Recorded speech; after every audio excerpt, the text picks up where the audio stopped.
நிறைய அள்ளி தரும் கையில் இப்ப விலங்கு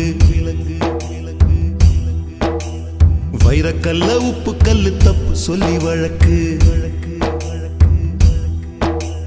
தெளு கொட்டி வலி கூட கொஞ்சம் நேரம் இருக்கும் தோழன் சொன்ன வார்த்தை இது வாழும் வர வலிக்கும் போதி மரத்தை போல புத்தன் நினைச்ச மரம் போலி மரமாய் ஆனதென்னு